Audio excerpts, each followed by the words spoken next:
All right, guys, what's going on? Welcome in. So it's week 6, right? And the New York Jets are going to be taking on the Philadelphia Eagles in MetLife Stadium. Before we dive into the preview, think about this for a second. Think about the New York Jets beating Philly, being 3-3, going into the bye, having the New York Giants outside of the bye, right, that following week, and then a few days later having the trade deadline. We have an opportunity here to really right the ship, to flip the script on the season. Yeah, we're 2-3 right now. It's not the worst place in the world to be, right? Ideally, you would want to be, above 500 at this point. But man, the Jets have had a difficult schedule. It's not going to be slowing down this week with the Eagles. But just think about the possibility for a second. Literally, by Sunday night, this Jets team could be 500. Going into the off week to have 2 weeks to prepare for the Giants, who, quite frankly, have not looked all that impressive this season. So a major opportunity is Sunday, right? Sunday, middle of the day. I cannot wait for it. Now, with that said, we have to talk about the Eagles. Flat out dominant, right? Undefeated on the season. They just do so many things really well, right? They're well coached. They are extremely tough. They're physical, both on offense and defense. The trench play is absolutely incredible. They just bully teams. Straight up bully them. Their offense has been unbelievable this season. They're 5th in points per game at 28.2. They're 2nd in yards per game, averaging 404 yards per game. Are you kidding me? That's insane. And then they're also the 2nd best team in football with converting on third downs. Right, so this is a team that runs the ball effectively. They control the game. They control the ball. They beat you down. They do like to throw early in games, and then that kind of opens up the run later on. If you're an Eagle fan, like, man, you gotta be totally impressed with what you're seeing this season, both offensively and defensively. It's just such a well-oiled machine, if you will. Now, when we look at the New York Jets, obviously they're 2-3 for a reason. And if we talk about how this Jets offense can have success against this Eagles defense, I think this is kind of the biggest storyline going into the game. Nobody's really questioning the Jets defense or Philly's offense, right? But it's more so, can Zach Wilson, can Nathaniel Hackett, can these guys be able to get in the end zone consistently with literally one of the best teams in the entire National Football League? That's the big question here. So I think first off, when we talk about why this Jets offense has struggled, it is 100% clear as day, crystal clear here. The issues are known to everybody. They are horrible on third downs. They are the worst team in football on third downs. They are horrible in the red zone. They are 31st in the league in the red zone. And then stacked on top of that, we are consistently outscored in the first quarter. We come out slow every single week.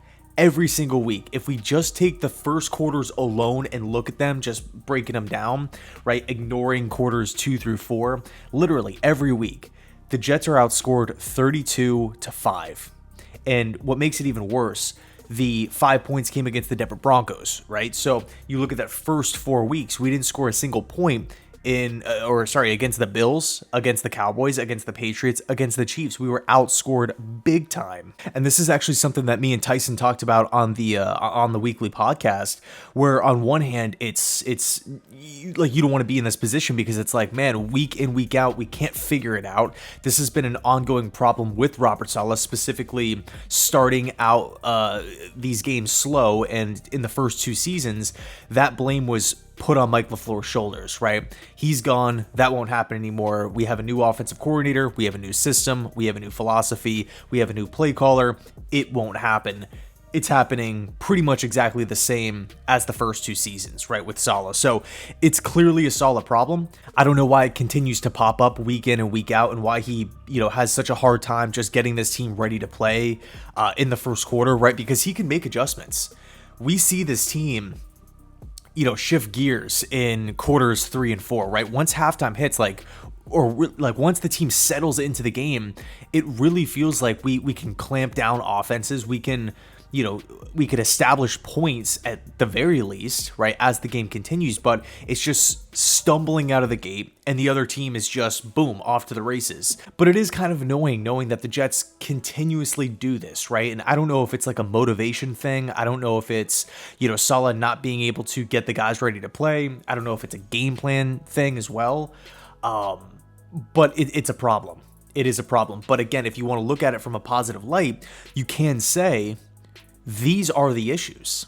If we clean up these 3 issues, red zone, third downs, starting out slow, we will be a really good football team. We just have to figure this stuff out.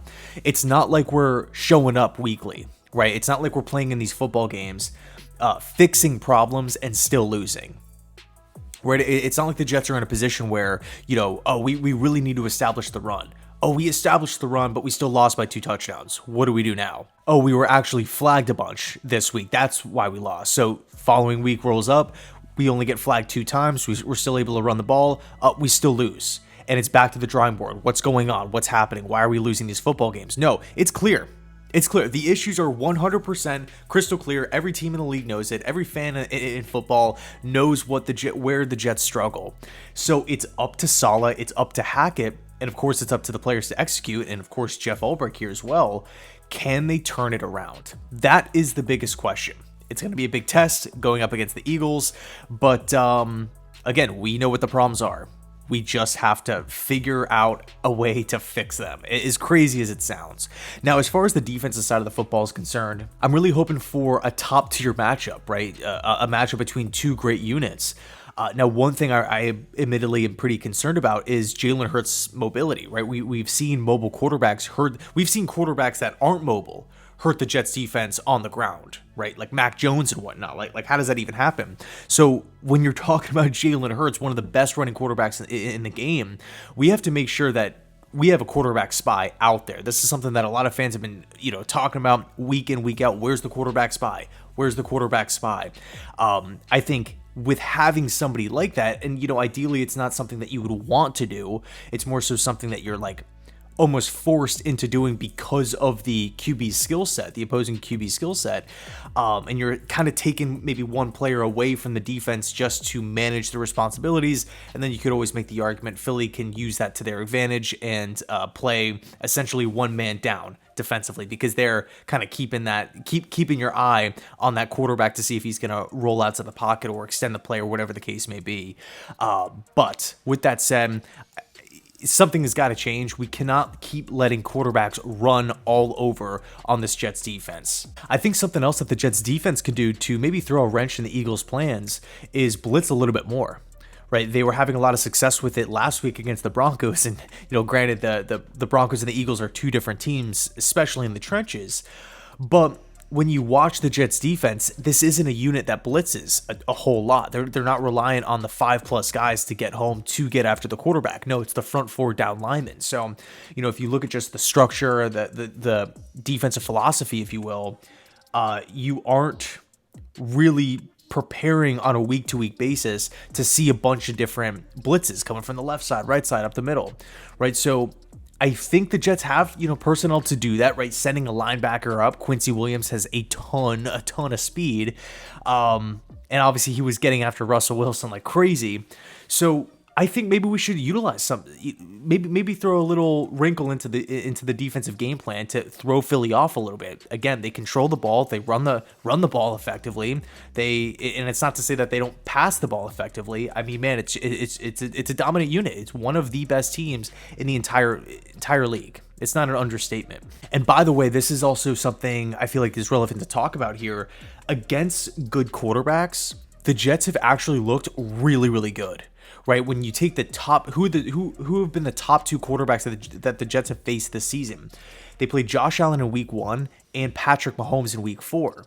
Right, and we've seen Russell Wilson, Dak Prescott, and Mac Jones. Clearly, Josh Allen and Pat Mahomes are the 2 top dogs here. What have those guys looked like against this Jets defense? Right, when we look at the numbers, Josh Allen threw for 236 yards, 1 touchdown, 3 INTs, 3 picks. Pat Mahomes, 203 yards, 1 touchdown, 2 interceptions. And you can make an argument that Mahomes should have thrown 3, 4, right? With the Sauce Gardner hole, with the Michael Carter pick that got called back late, with the CJ Mosley interception that he just dropped right in the middle of the field. I mean, this Jets defense can play against top-tier quarterbacks. It can. The proof is in the pudding. So I'm excited for the game. I know there's a lot of people that aren't really giving the Jets a shot to win, and that's totally fine. But all I'm saying, we have a prime opportunity here to turn this thing around, to get back to 500. And think about the energy, what that would do to the fans, right? I know how I would feel after a Jet win against the Eagles, knocking off, an undefeated squad. I mean, you're thinking that like you're going to be on top of the world going to bed like that Sunday night, right? Like, we're back to 3-3, 2 weeks to prepare for the Giants trade deadline. Maybe, if we beat the Giants at that point, we would be buyers. Who knows? I don't want to get too far ahead of myself here. We just have to execute, get better on the three main issues. Again, red zone, third down, slow starts. And I think we will look like a lot better of a football team. So anyway, thanks so much for watching. I can't wait for the game. I really appreciate it. And as always, go Jets.